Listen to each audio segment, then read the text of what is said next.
Hello বন্ধুরা, good morning সবাইকে। সবাই কেমন আছো? আশা করি সবাই অনেক অনেক ভালো আছো। আমিও ভালো আছি। বুলটি পিসের চ্যানেলে তোমাদের সবাইকে স্বাগত। নতুন একটা ভিডিওতে নিয়ে সবাইকে ওয়েলকাম আর অনেক অনেক ভালোবাসা। সত্যি বলতে কি, সত্যি আমি একদমই ভালো নেই। কালকের থেকে জিতুর প্রচণ্ড জ্বর, অঙ্কুশের জ্বর। তো দুটো ছেলের দুজনেরই শরীর খারাপ। এদিকে আমারও শরীরটা খুব খারাপ। 2-3 দিন আগে আমারও দেখেছো জ্বর এসেছিলো। তো আমার জ্বরটা অবশ্য কমেছে। আর অঙ্কুশ জিতু খুব পটি করছে, ওদের এত পটি হচ্ছে জানি না কেন, মনে হয় গরম লেগেছে। তো দেখো কত জামা কাপড় হয়েছিল, তোমাদেরকে একবার একটু দেখিয়ে দিয়েছিলাম।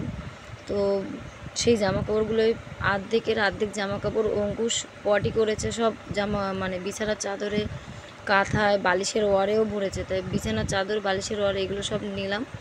আর কাঁথা তো 3টে আছে, ওই 3টে তো ভরেছেই। এদিকে জিতু রাত্রে বমি করেছে, ওর বালিশের ওয়ারেও ভরেছে। কি বলবো, কি যে গিয়েছে রাতটা, সারাটা রাত বসেইছিলাম।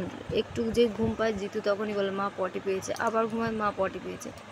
এই করতে করতে সারাটা রাত কেটে গেল। তো জিতুর জ্বরটা অবশ্য এখন কমেছে। এখন জিতুকে একটু কিছু খাইয়ে তারপরে এই দেখো ওষুধগুলো নিয়েছে, এখনই খাইয়ে দেবো। তো এখনই জিতুকে এই যে ওষুধ খাইয়ে দেবো। তো দেখো জিতু অবশ্য এখন ওষুধ খাচ্ছে। প্রথমে যখন জ্বর ছিল সেই সময় খেতে চাচ্ছিল না, এখন একটু জ্বরটা যেই কমেছে।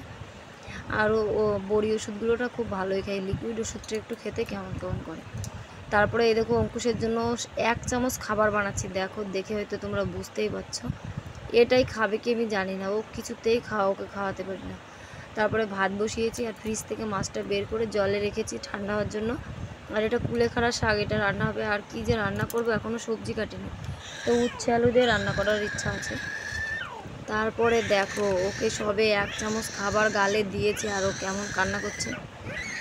আর তো আমি দিতেই পারিনি, সামনে তোমাদের দাদাভাই দাঁড়িয়ে আছে আর তোমার দাদাভাইকে দেখে আরও কান্না করছে, যে বলছে যে মা আমাকে মার কাছ থেকে নাও। তারপরে তরকারি রান্না করছিলাম, অঙ্কুশকে কোলে নিয়ে রান্না করতে করতে তরকারির দেখো শুকিয়ে পুরো ঝোল, কিচ্ছু নেই, একটুও ঝোল নেই। তারপরে এতক্ষণ তিল নাড়ছিলাম, তিল সব গোছানো কমপ্লিট হলো আজকের মতো। তো 6টা 29 বাজে, আমি এখনও স্নান করিনি। দেখো আমার কি অবস্থা হয়েছে। তো এখন জামা কাপড় নিয়ে বাথরুমে যাচ্ছি, একটু প্রথমে বসে নেবো যেহেতু প্রচণ্ড ঘেমে গেছি।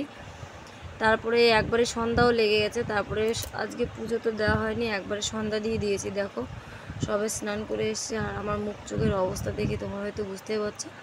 ওই দেখো বাইরে সন্ধ্যা লেগেছে। আর এই এত জামা কাপড় ধুয়েছিলাম আজকে, কিছু এখনও ভাজানো হয়নি, কখন ভাজাবো জানি না। আর আমাকে দেখো কেমন লাগছে, না সিঁদুর টিপ, কানের গলায় কিচ্ছু আছে, খুব ক্লান্ত লাগছে। তো চলো, তারপরে সন্ধ্যা তো ঘুরে গেল। এখন ভাত রান্না করেছি, জিতুকে এই লেবু চটকে আর লবণ দিয়ে ভাত খাবো, খেতে চাচ্ছে না, এখন জোর করে আমার খাওয়াতে হবে। আর অঙ্কুশ তো কিছুই খেলো না, না খেয়ে ছেলেটাকে ওকে আগে ঘুম পাড়িয়ে রেখে তারপরে জিতুকে দেখো খাওয়াতে বসেছি। তো কি যে কষ্ট করে 2-3 চামচ মতো খাইয়েছে, আর ও গালে দিচ্ছিলো, রোগ টানছিল, বমি বমি বেরিয়েই যাচ্ছিলো, থালের উপর 2বার ফেলে দিয়েছে। তো দেখো খেতে যাচ্ছে না, জোর করে খাওয়াচ্ছে, আর না খাওয়ালে হবে না। আজকে সারাদিন ওকে আমি কিচ্ছু খাওয়াতে পারিনি। তো ফাইনালি ওকে অনেক কষ্ট করে 2-3 চামচ মতো খাইয়েছে, আর খাবে না, ওইদিকে বমি করে দিয়েছে আবার। আর অঙ্কুশ তো ঘুমাচ্ছে। তারপরে এখন ও জিতুকে আবার ওষুধ খাইয়ে দেবো।